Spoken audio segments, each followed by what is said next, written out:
Bon, bienvenue, chers téléspectatrices et chers téléspectateurs. Voici à nouveau votre émission du rendez-vous de la lecture. Encore une fois, je vous invite à prendre un papier et un crayon pour noter les éléments qui pourraient vous intéresser. Nous allons commencer par le volet lecture. Madame Nina Savignac, vous savez, native de Berthier, qui reste maintenant sur la Rive-Sud, a écrit récemment un nouveau livre intitulé « L'Églantine et le Chardon ». C'est son mari, M. Raymond Galland, propriétaire des éditions La Caboche, qui a édité son livre, qui m'a édité son livre. Incidemment, Mme Savignac va être notre invitée à notre rencontre du mois de décembre. Donc, L'Églantine et le Chardon de Mme Nina Savignac. Jean-Pierre Veillet lançait le 24 octobre le troisième livre de sa trilogie Blanc de nuit. Ça s'intitule L'aurore boréale des émotions. Donc, encore une fois, c'est son troisième livre dans cette trilogie de Blanc de nuit, L'aurore boréale des émotions. Incidemment, à la fin novembre, il se peut fortement que M. Jean-Pierre Veillet soit notre invité. Finalement, Mme Isabelle Labine, publié en septembre dernier son plus récent recueil de poésie, dont le titre est Épisodie. Auparavant, il eut Pangée. Elle est l'auteur de près d'une demi-douzaine d'œuvres de poésie.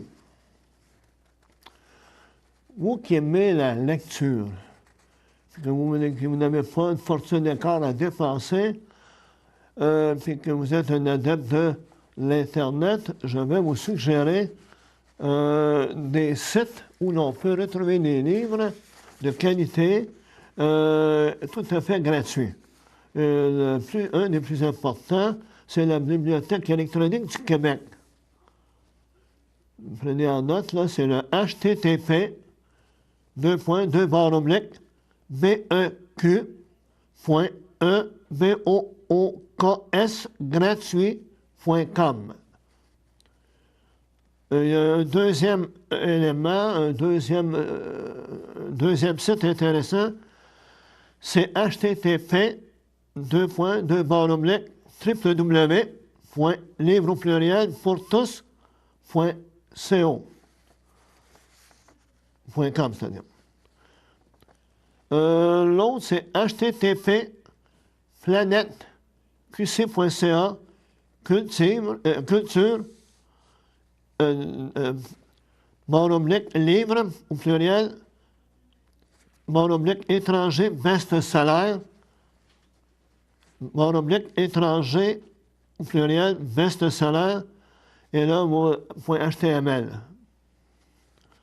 Fait que, donc, c'est quand même certaines sources. Et puis, il y a d'autres, vous avez seulement également à aller sur Internet et trouver des sites qui peuvent vous intéresser pour obtenir des livres gratuits souvent en format PDF. Maintenant, nous sommes au volet activité. Il y a eu le 18 octobre dernier, vous le savez sans doute, il y a eu Stéphane Généreux avec son trio qui s'est produit à l'église de l'île du Port. Il y avait tout près de 100 personnes. Ça a été un succès. Tout le monde a été emballé. La prochaine activité de cette nature va avoir lieu le 8 novembre. Toujours à l'église de l'île du Port à compter de 20 heures. Il s'agit du neveu de Félix Leclerc, Gaëtan Leclerc, qui va se produire avec sa fille Geneviève. Donc, le 8 novembre à 20 heures à l'église de l'île du Port, Gaëtan Savignac et sa fille vont interpréter des œuvres de Félix Leclerc. Le coût du billet est de 20 $. On s'informe, disons, au centre communautaire de l'île du Port et dans les 3 bibliothèques de la région, à savoir la bibliothèque de Berthierville, de Sainte-Geneviève-de-Mercier et de Saint-Ignace de Loyola. Bon, ça, c'est le maintenant. Et en ce qui concerne musique et poésie. Musique et poésie, c'est le 5 novembre. Toujours à l'église de l'île du Pas, à compter de 19h30. On va, des auteurs, des poètes publiés par les Écrits des Forges vont nous réciter de leurs poèmes. Et parmi ces invités-là, il y a Jean-Paul Daoust. C'est une invitation donc pour le 5 novembre, à compter de 19h30 à l'église de l'île du Pas. On va accueillir 5 poètes publiés par les Écrits des Forges et qui ont publié en 2014. Toujours le groupe Musique et Poésie, cette fois-ci le 3 décembre. C'est toujours à la même heure, à 19h30, toujours à l'église de l'île du Pas. On va prendre rendez-vous avec Jacques Prévert. Donc, les membres du groupe Musique et Poésie vont réciter quelques poèmes de ce grand poète que fut Jacques Prévert. Un dernier élément que je considère important, c'est la MRC de Dautré. Vous savez qu'il y a eu le 11 octobre la journée porte ouverte des églises de la région de la MRC de Dautré. Or, à cette occasion, la MRC a publié un excellent livre qui s'appelle « Les églises de la MRC de Dautré, portrait d'un lieu fondateur ». Avec donc chaque paroisse de la MRC de Dautré voit son église et ses temples religieux et paraître en couleur. Donc, ce sont des photos couleurs avec un résumé fort bien fait de chacune des églises. Donc, pour 10 $, vraiment, là, c'est un livre extrêmement intéressant. On peut s'informer davantage au 450-836-7007 pour savoir s'il y a encore des exemplaires de disponibles. Et maintenant, nous allons accueillir tout à l'heure notre invité d'aujourd'hui.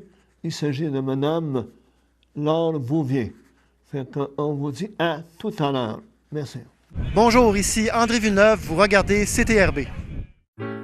Ça, c'est ma jambe quand j'avais 3 ans. 4 ans.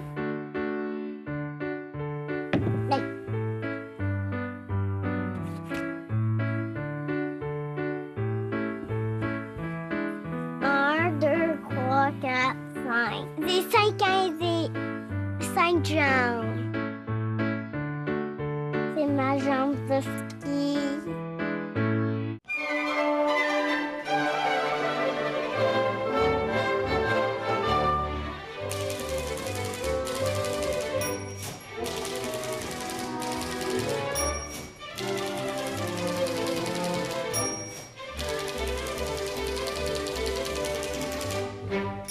Bienvenue de nouveau, chers téléspectatrices et chers téléspectateurs. C'est avec une immense joie que j'accueille aujourd'hui Mme Laure Bouvier. Bonjour. Madame Bonjour. Bouvier. Bon, Mme Bouvier, elle est originaire de Winnipeg, hein, au Manitoba. Racontez-moi qui vous êtes, Mme Laure Bouvier, depuis votre naissance. Comment ça a évolué là, pour en arriver aujourd'hui à écrire? Bon, alors je suis née au Manitoba, d'une mère originaire elle-même du Manitoba et d'un père américain, mais avec un nom français. Bouvier, c'est un nom bien français. Oui. Mon ancêtre est arrivé en 1653, vous vous rendez compte? Oui. À Montréal, d'ailleurs. Alors, donc, j'ai vécu mes premières 20 années au Manitoba. Oui. C'est là où j'ai fait mes études. Oui. Et mes études, je les ai faites à l'Académie Saint-Joseph. Alors, l'Académie Saint-Joseph, peut-être le savez-vous, c'est là où Gabrielle Leroy a fait ses études aussi. Et évidemment, elle était morte depuis longtemps lorsque j'ai fait mes études, mais l'école était encore ouverte à ce moment-là. Elle est fermée quelques années après que moi, j'ai fini mes études. Alors, j'ai donc fait mes études au Manitoba, puis ensuite, je suis venue, j'ai fait un premier voyage à Montréal à 16 ans. À 16 ans, oui. Et à 16 ans, je suis tombée en amour avec Montréal et avec le Québec. Ah, ben, oui. Et à 20 ans, après mes études terminées, je suis revenue vivre ici, Oui.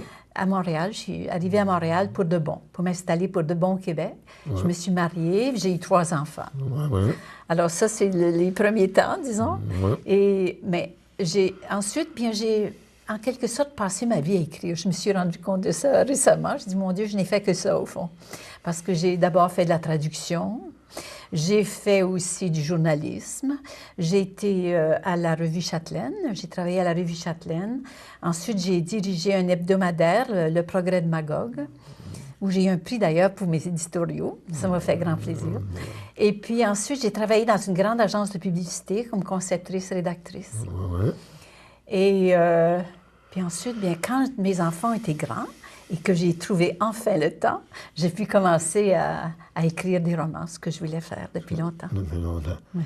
Bon, les 2 romans en question, chers téléspectatrices, sont un petit peu une histoire de métis. Ça est publié par Le Méac. Le Méac, c'est ça, oui. Mais vous m'expliquez comment c'est arrivé à Le Méac.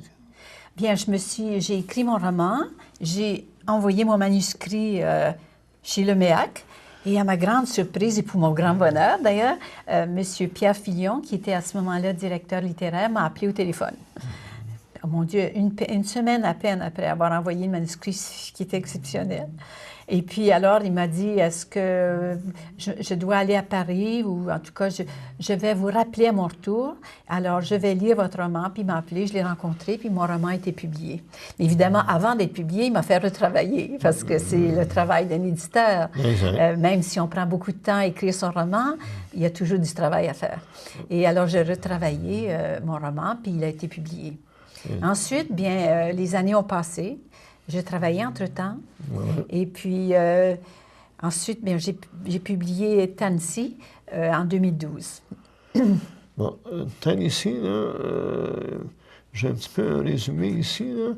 C'est plutôt la lettre d'un vieux monsieur à un fils qu'il ne connaît pas. Exactement.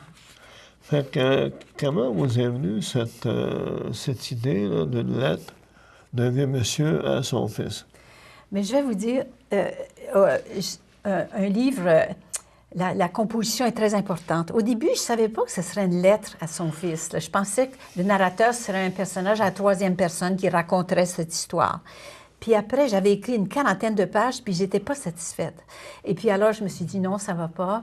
J'ai retravaillé, puis là, tout à coup, il y a un déclic qui s'est produit. J'ai dit, bon, le narrateur, c'est au jeu, à la 1re personne, mais c'est un monsieur qui écrit une lettre à son fils, mais longtemps après. Ouais. Parce qu'il ne sait pas qu'il a ce fils-là. Il le découvre par hasard. Et il essaie de le retrouver, mais il ne le retrouve jamais. Alors là, il dit, je vais lui écrire une lettre pour lui dire qui je suis et comment, ben, qui était sa maman, puis comment je l'ai rencontrée, et tout ça. Parce que là, dans le résumé, on parle que le père en question, il retrace un peu sa vie, en sens qu'à 18 ans, on est en 1944, il quitte le Québec en catastrophe pour aller vers l'Ouest canadien. C'est ça. Et là, il est recueilli par des métis. Oui. Qui le protègent, et puis finalement... Qui le cache aussi. Qui le cache. Oui. Là, il rencontre une personne. Oui. L'amour était très bref. Oui. Et puis c'est après ça, le reste s'enchaîne. Il revient au Québec pendant que... Il ne sait pas, comme vous disiez tout à l'heure, qu'il y a un enfant de lui qui est né. Exactement. Alors, il part en catastrophe un peu du Québec parce qu'il entend la radio, le roman s'ouvre d'ailleurs là-dessus, il entend la radio qu'il faut que les jeunes de 18 ans dans l'année ou qui auront atteint cet âge dans l'année se présentent. Puis lui, il dit, moi, je ne veux pas aller me battre, là, je ne veux pas aller me battre. Alors, il décide de partir en cachette. Ah non. Alors, il s'en va avec son père est maraîcher. Alors, il s'en va avec le camion caché parmi des sacs de légumes. Et puis, il prend le train et il s'en va. Il ne sait pas exactement où il s'en va. Il voulait seulement s'en aller. Alors, il part en train. Et puis, à un moment donné, il est en train. Et puis là, il voit que la gare, il approche une gare, puis il y a des militaires. Oh, mais là, il dit, il faut que je parte de là. Il saute en bas du train, en marche. Le train est en marche. Et puis là, il est recueilli par un métis. Parce qu'il s'est blessé un pied. Bon, il est recueilli par un métis qui le cache, parce que c'est illégal de cacher un... ben oui. Alors, donc, ce métis a des amis, a une dame avec qui a sûrement ce qui a été sa compagne, disons. Et puis, elle a une nièce. Et puis, la nièce et notre narrateur vont devenir amoureux fous l'un de l'autre. Mais en cachette, parce que lui, il ne faut pas qu'il dise qu'il est là. C'est tout à fait en cachette. Et puis, à un moment donné, on découvre qu'il est là. Quelqu'un apprend qu'il est là, puis il doit partir en catastrophe du Manitoba. Il prend le train pour descendre vers Fargo, aux États-Unis. Alors, puis il dit, je vais revenir, mais finalement... Puis là, il y avait eu des doutes comme quoi c'est peut-être que son amoureuse, peut-être qu'elle avait un autre amoureux. Il n'était pas trop sûr de lui. Là. Alors, en tout cas, finalement, il s'en va aux États-Unis, il demeure à Fargo. Il y a tout un périple qui se fait aux États-Unis. Et ensuite, il revient au Québec. Et puis, c'est tout à fait... Il retourne une première fois au Manitoba pour un petit peu dire bonjour, puis les revoir. Mais finalement, le métis qu'il avait recueilli est mort. Et puis, enfin, je ne vais pas tout vous raconter de roman, mais il découvre petit à petit qu'il a un enfant, qu'il est père d'un enfant. Alors, à ce moment-là, il dit, il faut que je le retrouve. Il fait paraître des annonces, il fait tout, il ne trouve jamais. Alors, c'est comme ça qu'il là, il est âgé quand il commence à écrire cette lettre-là. Il est près du fleuve, du magnifique fleuve Saint-Laurent. Et alors là, il dit, je vais lui écrire une lettre. Il va lui dire qui je suis. Exactement. Et voilà, le roman, c'est ça. D'accord. Fait que là, ça nous met un petit peu l'eau à la bouche, là. Là, vous m'avez dit, moi, pour savoir un peu quel est votre style, là, je vous inviterai à regarder, à nous lire à la page 12, s'il vous plaît. Donc, on va voir un peu le style de Mme Bouvier. Alors, ça, c'est au début. Lorsqu'il va fuir, il s'en va en train, là. Oui. Le soir même, j'ai fui vers l'ouest, en me mêlant aux hobeaux qui se déplaçaient aux frais de la princesse dans les trains de marchandises d'un bout à l'autre du pays, selon leur humeur et au gré des saisons. Vêtus de tricots et de manteaux enfilés les uns par-dessus les autres, de chaussures dépareillées. Pour s'isoler du froid, ils avaient glissé sous leurs chemises des feuilles de papier journal qui servaient aussi pour leurs besoins naturels. Les plus chanceux s'enveloppaient la nuit d'une couverture de laine à rayures rouges et vertes de la compagnie de la baie du Thon. Sales, troués, mais qui les gardaient au chaud. Tous fumaient jusqu'à s'en brûler les lèvres des mégots cueillis dans la rue, à l'exception d'un dandy qui se servait d'un élégant porte-cigarette en ivoire jauni. Il était coiffé d'un panama auquel il manquait la calotte. Et lorsqu'il se penchait pour presser entre le pouce et l'index le pli de son pantalon taché de goudron et de boue, ses cheveux poivre et sel faisaient l'effet d'un nid de moineau. Je ne sais pourquoi, mais regarder ce nid me rassurait. Alors, voilà, un petit extrait, mais qui, évidemment, on ne peut pas en lire trop long, n'est-ce pas? Non. Il y a ça. Puis, avant de lire le deuxième extrait, il y a quand même eu... attendez un petit peu... Vous avez eu des éditions de Marchand de Feuilles, c'est-à-dire... Oui, c'est ça. De l'éditrice qui avait ça. Oui. Voici ce que dit Madame Mélanie Vincelette. Tanisie, qui est le titre du volume, écrit par Madame directrice des éditions de Marchand de Feuilles. C'est la beauté qui surgit des aspérités du monde quand tout semble vouloir s'écrouler. Un magnifique et lumineux roman signé Laure Bouvier. Ça, c'est le premier. Et un peu plus loin, on a une autre personne. C'est dans Le Devoir, où on dit « Du fond de sa solitude, un vieil homme entreprend d'écrire une lettre à un fils qu'il n'a jamais connu. Il lui raconte sa fuite dans l'Ouest, ses amours trop brèves avec Amélie, une jeune crie, sa vie de déserteur aux États-Unis, son travail de typographe dans le Montréal multiculturel des années 50. Et ses dernières années dans sa maison devant le fleuve, non loin de Lanoraie. Là où vous restez, oui. Là. Oui. Donc, ça donne une idée de l'appréciation quand même de personnes qui s'y connaissent. Et puis là, elle a lu un extrait du début, maintenant on va lire l'extrait de la fin aux alentours. Oui, puis à propos, je voulais vous dire aussi que le mot Tennessee, vous devez demander ce que ça signifie. Alors, on le dit dans le livre, mais je vais vous le dire aussi. Ça veut dire en cri, bonjour, comment ça va? Alors, Tennessee, c'est un mot cri. Alors, évidemment, c'est pour dire bonjour à son fils, n'est-ce pas? C'est pour ça que c'est le titre que j'ai donné à mon roman. Alors, le deuxième extrait, donc, c'est une rencontre, la première rencontre, seul à seul, du narrateur jeune avec la jeune cri. Bon, d'accord. Je sentis une allégresse dans chacun de mes pas en me rendant à notre premier rendez-vous. Amélie était arrivée avant moi et lorsque j'apparus, elle était occupée à rassembler les branches de sapin qu'elle empilait sur le sol de l'abri pour en faire une sorte de banc qui serait plus confortable pour causer que des bûches. Je courus vers elle et la soulevai dans mes bras. Une plume! L'air de mars était léger et doux. J'étendis mon capucha sur notre banquette improvisée et nous nous allongeâmes l'un près de l'autre. Le jour vibrait de silence. C'était une lueur, un frisson.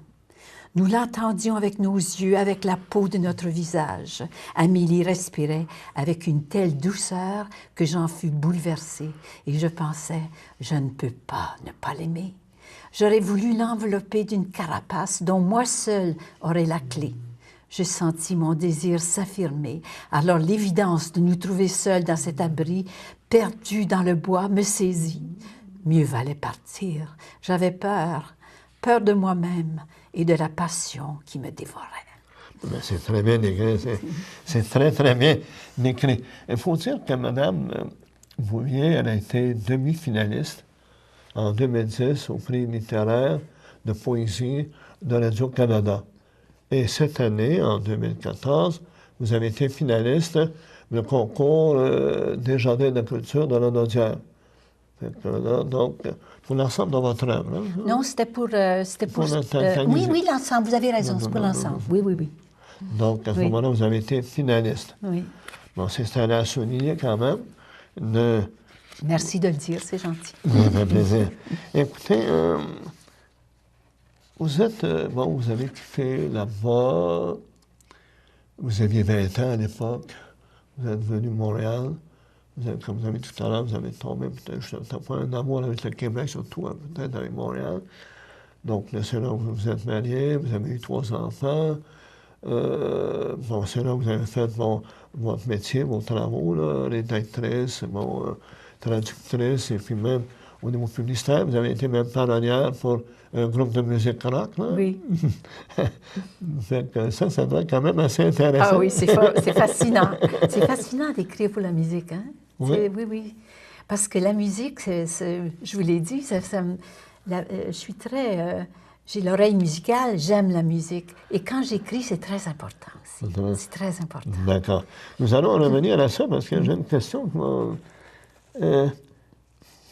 Donc, après ça, vous êtes à la retraite un peu. Vous venez vous installer, vous avez 14 ans, à Lanoraie, pas loin du fleuve. Juste en face du fleuve. Donc, ça, l'eau, vous avez parlé de lac Manitoba, quand vous étiez là-bas, du lac Winnipeg. L'eau, pour vous, qu'est-ce que ça représente? Je ne sais pas pourquoi je suis si fascinée par l'eau, mais j'ai toujours aimé l'eau. J'ai passé toute mon enfance, tous mes étés, sur le bord du lac Winnipeg, qui est un immense lac, presque une mer intérieure.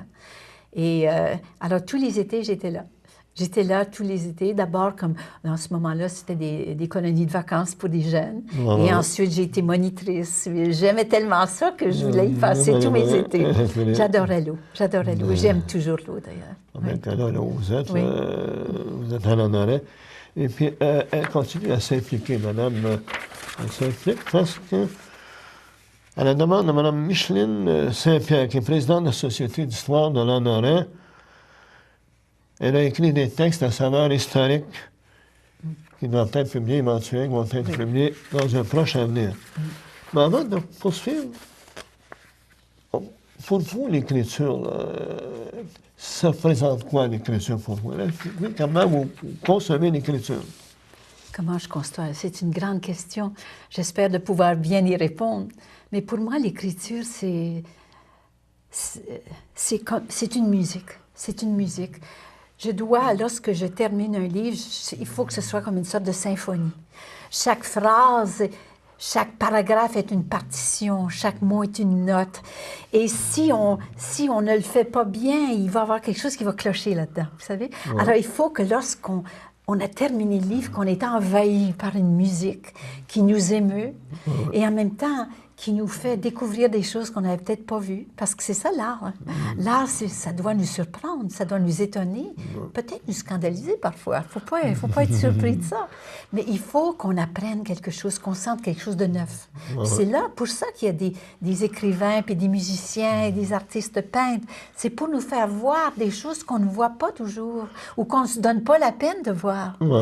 Et l'artiste est là pour vous les faire voir, pour nous les faire voir. Et puis, ça nous aide à vivre, à mieux respirer. C'est très important pour moi, oui. Donc, l'écriture, pour moi, là, non seulement ça permet de découvrir nos talents, mais l'écriture est là pour faire une symphonie. Ça devient une partie intégrante de tous les autres arts. Enfin. Oui, en quelque sorte.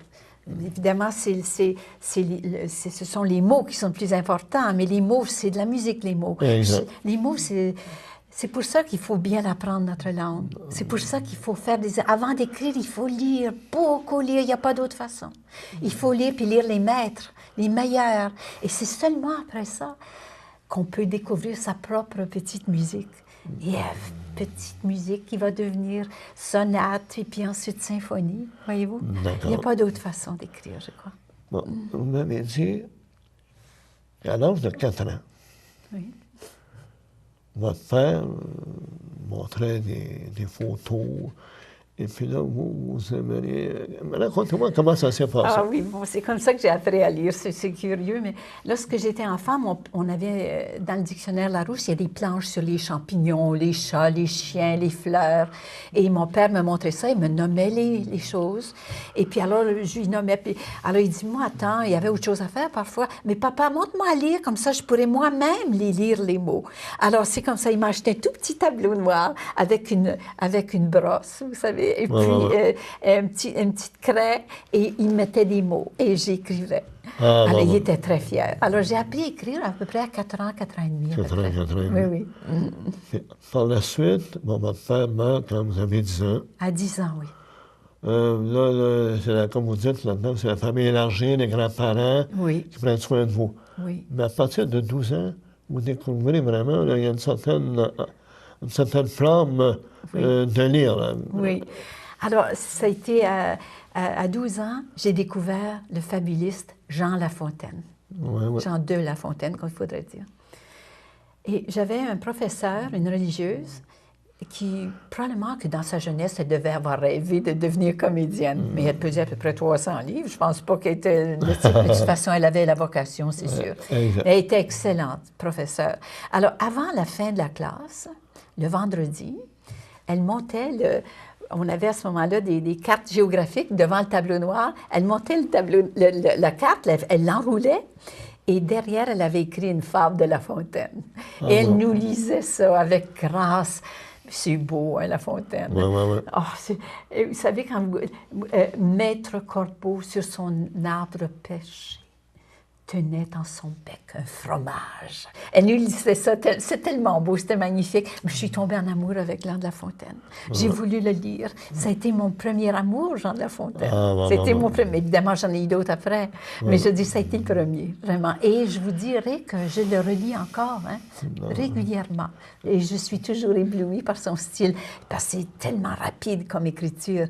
C'est tellement... significatif, sans dire beaucoup d'adjectifs. C'est droit au but, c'est très beau. Très beau. Mais là, actuellement, vous lisez beaucoup quand même. Oui, oui.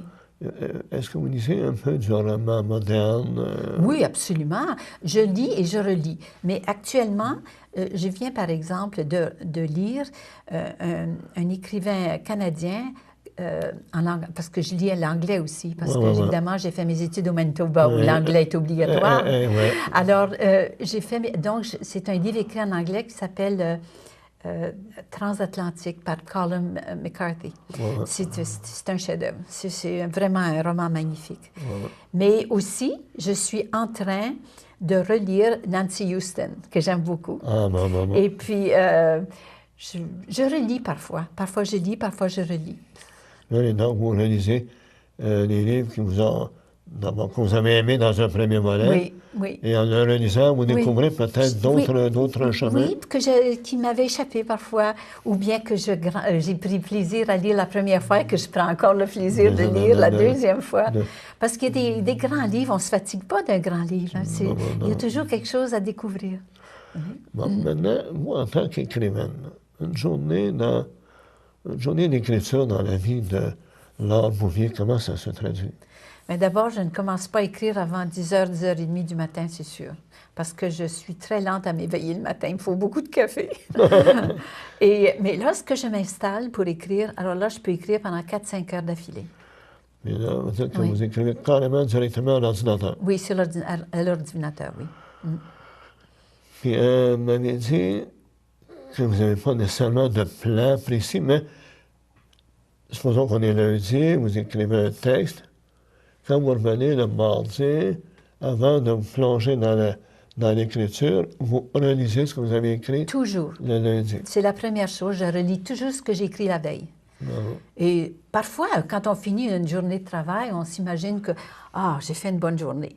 Mais le lendemain, on relit ça, on dit « Ah non, c'est pas ça, c'était à côté. » Alors, j'enlève, je conserve au cas où il y aurait des choses dedans quand même qui puissent plus tard servir, mais je vais peut-être conserver une phrase ou deux. Et là, à partir de là, je vais continuer. Parce que c'est du travail écrire, hein, ça sort pas, là. Il y a des génies, évidemment, mais même les grands génies retravaillent beaucoup. Ça me console. J'ai pas cette prétention-là, mais je travaille beaucoup. Je travaille beaucoup l'écriture, oui. Une question qui me vient subitement, là. Vous êtes bilingue. Vous avez écrit en anglais. Oui. Ces livres-là, éventuellement, pensez-vous les faire traduire? J'aimerais beaucoup les faire traduire. Ce serait un de mes grands rêves, de les faire traduire en anglais, pour commencer. Et ensuite en espagnol et peut-être en chinois. J'aimerais bien. Non, mais au moins en anglais. Oui, là. au moins en anglais. Et j'ai toujours trouvé que c'était dommage que ça ne se fasse pas presque automatiquement. Mais évidemment, il y en aurait trop à traduire. Hein, exactement. Oui. Mais ça serait quand même intéressant. Oui. Je sais que vous avez vécu là, dernièrement quelque chose de tragique, la mort de votre mari, ce qui a mis un peu un délai, un répit dans vos écrits, là, notamment là, même les écrits là, concernant l'aspect historique de l'Honoré. Oui. Éventuellement, mais il reste quand même à faire, vous conservez ce que vous avez écrit. Vous m'aviez dit que vous aviez une flopée de projets en... Oui, bien, j'ai un recueil de nouvelles. Lorsque mon conjoint est tombé malade, pardon, et j'ai tout mis sur la glace. Évidemment, j'aurais pas pu écrire, mais je voulais réellement m'occuper uniquement de lui. Exactement. Et puis alors, j'ai dit à mon éditrice, bon, oublie ça pour le moment, là, parce que j'étais en révision de mes nouvelles. Alors, mais je n'ai pas encore repris l'écriture. C'est difficile. J'en suis pas encore là. J'espère de pouvoir y revenir. Alors, j'avais un recueil de nouvelles en train, disons. Et puis aussi les textes à saveur historique que j'ai écrits pour la Société d'histoire de la Norvège. Et ensuite, j'ai d'autres projets, j'ai beaucoup d'autres projets, mais je suis très, très superstitieuse. J'aime autant pas en parler. Bon, d'accord. Non, mais ça veut dire une chose, ça vous tient envie d'avoir des projets. Oui. Maintenant, la vie ne s'est pas arrêtée là. Non. Elle change un peu de rythme, mais après ça, Mais avant de pouvoir me mettre devant mon ordi et me dire aujourd'hui, je vais écrire, c'est un peu difficile. J'en suis pas là encore. J'en suis pas là encore, non. En tout cas, j'espère que cette période difficile va s'éteindre, m'emmener, peut-être, ça je le souhaite, parce que vous avez tous ces projets-là. Oui. Parce que quelqu'un m'a déjà dit, quand tu as des projets, peu importe comment tu es aujourd'hui, si tu as des projets, ça va te faire vivre. Merci. J'espère que vous avez raison. Fait que, écoutez, donc, il y a ça. Mais là, vous avez des enfants. Vous avez 3 fils. Oui. Vous m'avez dit, je vous avais posé la question, savoir s'il y en avait au moins un qui suivait la trace de sa mère. Vous m'avez dit, pas directement, mais indirectement. Expliquez-moi comment vos enfants... Bien, mes enfants sont tous indirectement, disons, liés aux arts. Alors, d'abord, ils étaient musiciens. Ils ont fait de la musique. Puis ensuite, avec la naissance des enfants et tout, ils ne pouvaient plus faire de tournée, donc ils ont cessé de faire de la musique comme ça, à temps plein. Mais ils continuent toujours à en faire, mais disons d'une manière confidentielle. Ouais. Alors, l'aîné, par exemple, est devenu... il est ingénieur de son. Ouais. Et il est à son compte, mais il travaille, en ce moment, il est au Mexique pour le Cirque du Soleil. Ouais. Alors, c'est lui qui a fait le Festival de jazz de Montréal, le Jour du Canada, et il fait des grands spectacles. Il est ingénieur de son. Le deuxième, il travaille dans une compagnie pharmaceutique, et lui, il fait de la musique. Il a déjà joué avec d'autres groupes. Et puis, il compose de la musique pour... qui veut soumettre à des films, puis à des musiques de fond, disons. Voilà. Et puis le troisième, il est un artiste à tout faire, je dirais, mais il compose aussi des chansons, et puis aussi, il est artiste, peintre, décorateur pour le cinéma. Ah bon? Alors, ils sont tous un petit peu dans le domaine des arts, oui. Bon, est-ce qu'ils sont... quand vous avez écrit vos deux... Est-ce qu'ils ont été vos premiers lecteurs? Oui, pas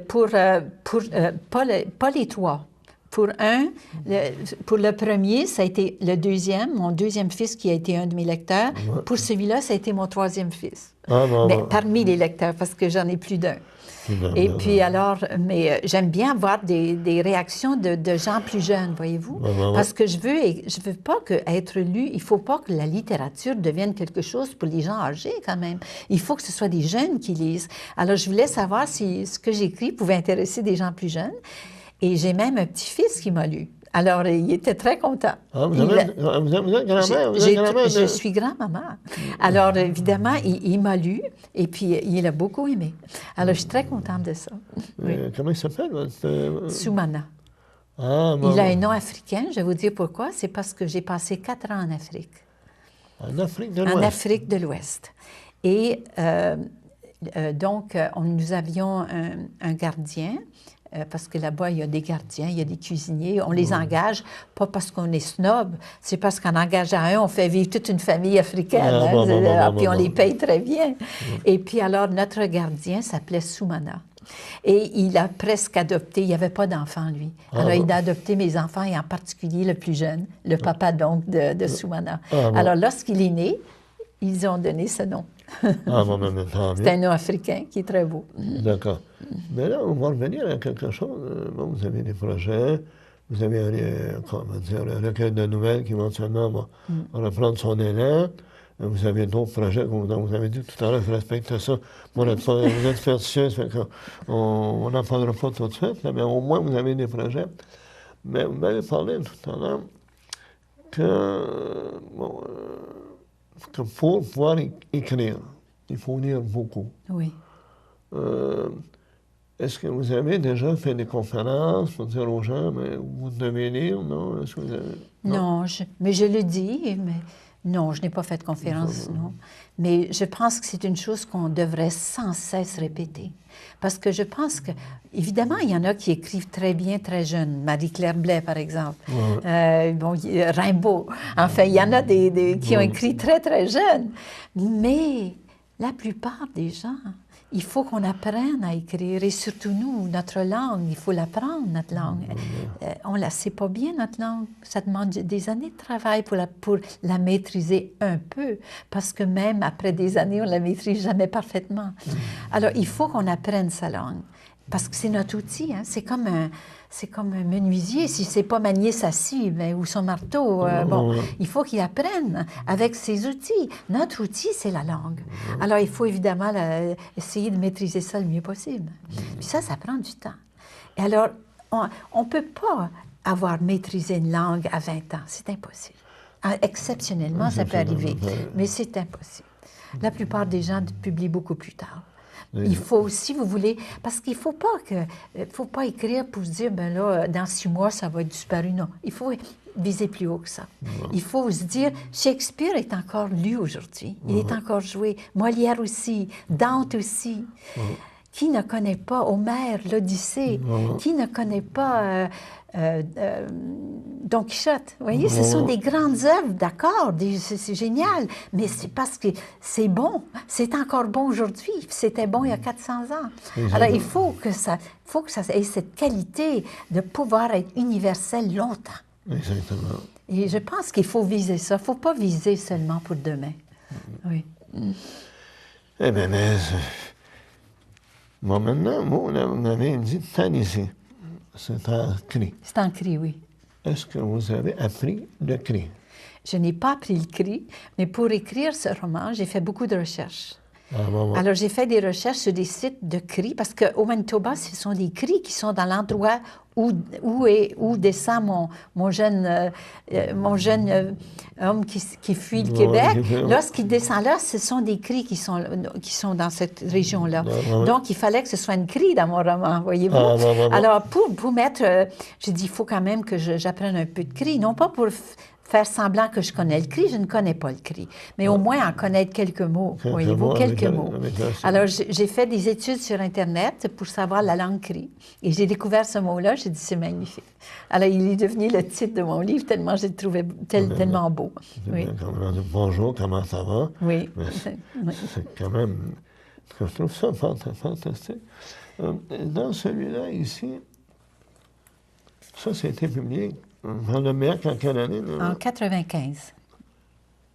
En 95? Oui. Et celui-là vient de paraître 2012. 2012.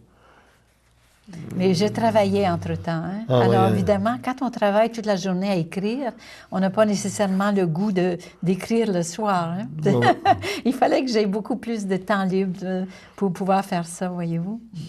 Mais mes livres, mes deux, se ressemblent dans un sens parce que ce ne sont pas des romans historiques, hein, je tiens à le dire. Ce ne sont pas des romans historiques parce qu'un roman historique se passe dans le passé avec des personnages qui ont réellement existé. Moi, mes romans sont d'aujourd'hui, sont de maintenant, et les personnages sont fictifs. Mais il y a une trame historique très importante. Il y a de l'histoire dedans. Ça, c'est sûr. Mais c'est pour ça que je dois faire beaucoup de recherches, parce que lorsque je parle d'un événement ou d'un fait ou d'un personnage historique, c'est rigoureusement recherché. Je n'invente pas. C'est vraiment ça. Je peux inventer ensuite tout ce qui se passe autour de ça. C'est de la fiction. Mais ce qui est réellement arrivé, ça, c'est rigoureux. C'est rigoureux. C'est très, très... c'est pour ça que je fais beaucoup de recherches avant de commencer. Et ensuite, je laisse reposer ça pour pas que la recherche m'influence trop. Voyez-vous ce que je veux dire? Il faut que je la laisse macérer un peu. Alors, puis ensuite, bien, j'écris, puis ça me revient, voyez-vous?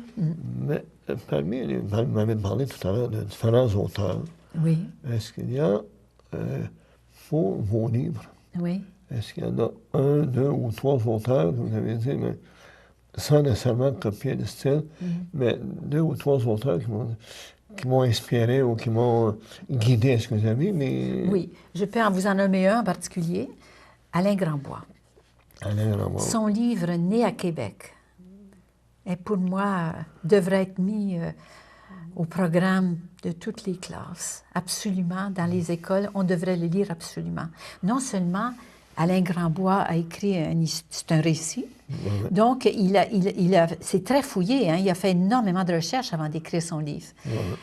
mais il écrit l'histoire de Joliette, qui est le découvreur du Mississippi et qui est né ici au Québec. Exactement. Bon, on devrait savoir tout ça, on devrait tous lire ça. Et il écrit magnifiquement bien. J'ai ici un petit extrait, si vous voulez, que j'ai noté. Avec plaisir. Hein? Alors, lorsqu'il part à la découverte du Mississippi, il nous raconte ça, c'est magnifique. Alors là, il est parti avec ses compagnons. Joliette et ses compagnons naviguèrent pendant des heures comme au centre mouvant d'une plaine immobile. Le fleuve mariait le bleu de ses eaux lisses au vert tendre des roseaux. Des collines mauves s'élevaient. Les matins succédèrent aux matins, chaque soir vit un feu rouge. Le silence et la nuit tissèrent des songes. C'est juste un petit extrait que je voulais vous lire, parce que c'est tellement beau. Voyez-vous, il nous raconte un fait historique, là. Il nous dit, voilà, il est arrivé avec ses compagnons en canot, il découvre le Mississippi, mais voilà ce qui se passe autour. Voilà ce qu'il vit intérieurement. Et ça, c'est magnifique. Donc, quand vous avez lu ça, mais... Oui. Oh, involontairement, tranquillement, dans vos livres, vous essayez... Bien, c'est-à-dire que ça m'influence pas directement, mais en le lisant, je l'ai aimé. Alors, c'est sûr que quand vous aimez quelque chose, ça demeure avec vous. Hein? Alors, je ne l'ai pas lu en écrivant, là, je l'avais lu avant. Et je l'ai lu depuis, et je l'ai relu depuis. Mais en écrivant, je ne lis jamais des romans dans le sens que j'écris moi. Jamais, jamais. Je ne veux pas du tout être influencée. Pas du tout. Alors, je veux vraiment poursuivre bon roman à moi, sans me faire influencer par qui que ce soit. Alors, je ne lis pas ça. Pendant que j'écris, je ne lis jamais de romans presque. Je lis des travaux, des choses comme ça, voyez-vous. Mais je ne lis jamais de romans, et surtout pas des romans qui concernent ce que j'écris. Non, c'est des romans qui parlent de métis, autrement. Oui, c'est ça. Donc, le mot métis a l'air de vous... Ça revient dans les deux livres, c'est vrai. Mais il faut dire que j'ai vécu au Manitoba, puis au Manitoba, vous le savez, c'est le pays des Métis, par excellence. Riel, tout le monde connaît Riel. Et puis, puis ensuite, moi, j'ai eu des amis métis. Il y avait beaucoup d'amis métis dans mon enfance. Je suis allée à l'école avec des métis. Ah bon? Ma grande amie d'enfance, que j'ai toujours et qui vit au Manitoba, elle est métisse. Ah bon. Alors, vous voyez, le monde métis, pour moi, c'est pas étranger. C'est tout à fait quelque chose, un monde que je connais très bien. C'est pas exotique pour moi, c'est tout à fait connu. Là. Et même, je vous dirais que mes parents louaient une de leurs maisons à des familles métisses. Alors, vous savez, je les connais bien. Hein? C'est pas... c'est mon monde, vous savez. Comme je vous le disais tout à l'heure, je suis arrivée au Québec à l'âge de 20 ans. Exact. Bon, j'ai vécu mes années d'enfance, mes premières années au Manitoba. Bon, je suis retournée plusieurs fois, bien sûr, parce que ma mère était toujours là, ma famille, tout ça. Mais je suis devenue québécoise, évidemment. J'ai vécu plus longtemps, 2 fois plus longtemps au Québec qu'au Manitoba. Mais mon Manitoba, les années de mon enfance, je les porte, c'est bon. Je les porte dans mon cœur. Où que je sois, même en Afrique, j'avais le Manitoba avec moi. Ces années-là, ce sont des années marquantes, hein? Nos premières années. On les emporte avec nous partout. Alors, évidemment, c'est ce qui m'est venu à l'idée quand j'ai écrit. J'avais comme l'impression que personne n'avait écrit comme moi je pouvais le faire au sujet des Métis. Alors, c'est ce que j'ai fait. Faut avoir des prétentions quand on écrit. À fond d'Alain Grandbois, est-ce que vous avez un ou deux autres auteurs? Oui, bien sûr. Bien, ils ne sont pas nécessairement des auteurs historiques.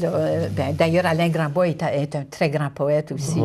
Mais j'ai été marquée, par exemple, par Ulysse de James Joyce. Énormément. C'est un de mes livres préférés. Mais j'ai aussi beaucoup aimé Triste Tropique de Lévi-Strauss. C'est un magnifique livre. C'est pas un roman, c'est un ethnologue, mais il écrit comme un romancier. C'est tellement bien écrit. Et puis, nos auteurs ici, bien évidemment, il y a du charme. Marie-Claire Blais, ce sont de très grands auteurs. Et Lévi-Beaulieu, son Melville, il faut le lire. Et son Voltaire aussi. Ce sont des livres qu'il a écrits, sont magnifiques. Il faudrait que tout le monde lise ça. Et puis, à part ça, il y en a beaucoup d'autres. Rimbaud, Baudelaire, évidemment. Et puis, beaucoup de livres d'aujourd'hui aussi, que j'aime beaucoup aussi. Olivier Rollin, puis bon, il y en a plusieurs que j'aime aussi. En fait, que là, donc, vous, là, pour, avec ce que vous vivez, mais est-ce que le fait de lire, est-ce que vous lisez le soir? Est-ce que c'est plutôt le soir que vous lisez ou c'est... Oui, c'est plutôt le soir, oui. Mais maintenant, en ce moment, puisque j'écris pas, je lis le jour aussi. Mais normalement, c'est le soir que je lis. C'est le soir? Oui, oui. Vous lisez, mais là, vous lisez vraiment un livre. Ah oui, oui, un livre après l'autre, puis je lis beaucoup, hein. Je n'arrête jamais de lire. Je n'ai jamais cessé de lire. Je pense que je ne sais pas combien de livres que j'ai lus dans ma vie, mais j'en ai lu pas mal. Oui. Comme vous disiez tout à l'heure, il faut pouvoir écrire, il faut d'abord avoir lu beaucoup. Oui, oui. Surtout je le crois sincèrement, oui. De lire d'une façon intelligente aussi, d'une façon justement qui nous interroge. Que chaque auteur nous interroge à sa façon. C'est ça. Puis d'essayer de dire, comme vous êtes à mesure de dire, Alain Gravois, c'est un auteur qui m'est très cher. Oui, oui, je peux le dire, oui. Il faut, je pense que quand on lit, il faut si on est dans de bonnes dispositions pour lire et qu'on lit un livre et qu'on referme son livre, on l'a fini, puis c'est fini, puis on n'y pense plus jamais, mais je pense que à ce moment-là, soit on ne l'a pas bien lu, soit le livre ne méritait pas d'être lu et ça aurait eu l'effet d'aller faire du jogging dehors. D'accord. Mais parce qu'il y a beaucoup, faut pas, il y a des livres qui ne nous intéressent pas, ça c'est normal. Mais si un livre est bon, un grand livre, et puis qu'il il devrait vous rester quelque chose, vous comprenez? Il faut que vous soyez dérangé par ça. Il faut qu'il y ait quelque chose là-dedans, un déclic, quelque chose qui vous avez peut-être appris, que vous ne saviez pas, ou une phrase, une image, une musique, une poésie des mots. Il faut que quelque chose vous reste. Justement, parler de poésie des mots. Oui. Vous étiez parolière pour un groupe de musique rock. Oui. Est-ce que ça vous manque un petit peu? Non, je le ferai peut-être encore un jour, je ne sais pas. Mais j'avais écrit quelques chansons, oui, qui étaient d'ailleurs poétiques. Il ne faut pas s'imaginer que le rock n'est pas poétique, hein. C'est très poétique. Même si c'est la musique, vous savez, mais ce sont d'excellents musiciens. Hein. Et puis alors, puis la musique, c'est amusant de faire ça, parce qu'il faut c'est pas simple écrire pour la musique. Hein. Il y a des refrains, puis ça revient, puis ça recommence. Il faut que ce soit musical aussi. Puis il y a comme des retours, vous savez, c'est assez... c'est passionnant. J'ai aimé ça beaucoup, oui. Est-ce que ce groupe-là existe encore? Non, il n'existe plus. Non. Ah, ben, non. Mais je pourrais encore écrire, je le sais. Mais enfin, j'ai d'autres projets. Oui. Des chansons éventuellement, mais oui, je pourrais. Mais j'ai des fils qui le font déjà, alors disons que... Non, mais ils sont... je pourrais travailler avec eux. Mais celui qui écrit, il écrit très bien. Alors, je pense qu'il peut lui-même écrire ses propres chansons. Il faut laisser aux autres faire ce qu'ils doivent faire. Mais en tout cas, j'ai aimé tout ce que j'ai fait. Vous savez, quand j'ai écrit en publicité, c'était à l'époque où la pub, disons que c'était très exigeant. Hein? Tous les gens qui travaillaient en pub avaient fait des études en littérature. Et puis, le chef de service, c'était des écrivains. Vous savez, alors c'était vraiment... c'était intéressant de travailler dans ce domaine-là. Puis j'ai travaillé avec des cinéastes, des grands cinéastes du Québec, des musiciens aussi, pour faire des publicités pour la télé. Alors, c'était passionnant. Oui. Ça, c'est dans un studio à Montréal? Oui, bien sûr, c'était à Montréal, oui. Oui. Bon, est-ce que vous avez, parce que on va terminer un peu là avec ça, est-ce que vous avez est-ce que quand vous regardez une peinture? Oui. Est-ce que, à un moment donné, ça peut vous inspirer? Absolument, j'adore la peinture.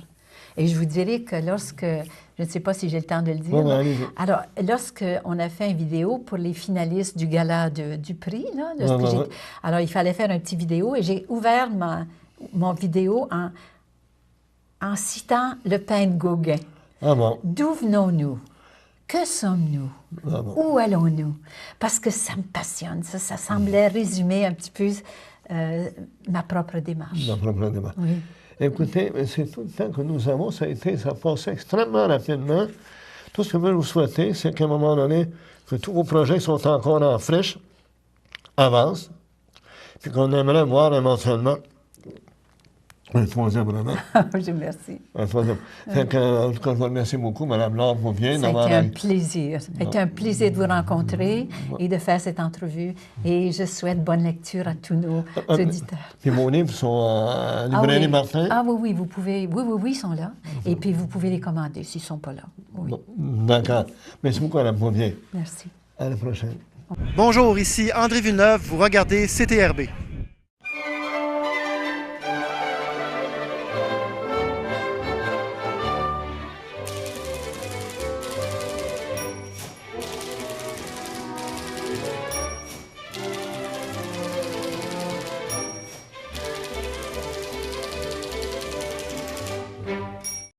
Chers téléspectatrices, chers téléspectateurs, l'émission tire à sa fin. Je vous rappelle certains éléments que vous avez sûrement notés. Exemple, le 5 novembre pour Musique et Poésie, le 8 novembre pour le neveu de Félix Leclerc, M. Gaëtan Leclerc, ainsi que les autres événements. Bien, écoutez, je vous donne rendez-vous pour le mois de novembre. Nous aurons sans doute la possibilité de recevoir M. Jean-Pierre Veillet, qui vient de lancer son troisième livre de la trilogie Blanc de nuit, L'aurore boréale des émotions. Donc ça, je vous reviens là-dessus. Là, je tiens à remercier très vivement mon invité, Mme Laure Bouvier. Je tiens à remercier CTRB de nous donner l'occasion justement d'avoir cette émission qui, je l'espère, vous aimez beaucoup, que vous appréciez largement. Je tiens à remercier également notre technicien, M. Michael Chevrette, pour tout son dévouement. Et je tiens aussi à vous remercier pour votre fidélité à cette émission. Fait que vous pouvez en parler à d'autres.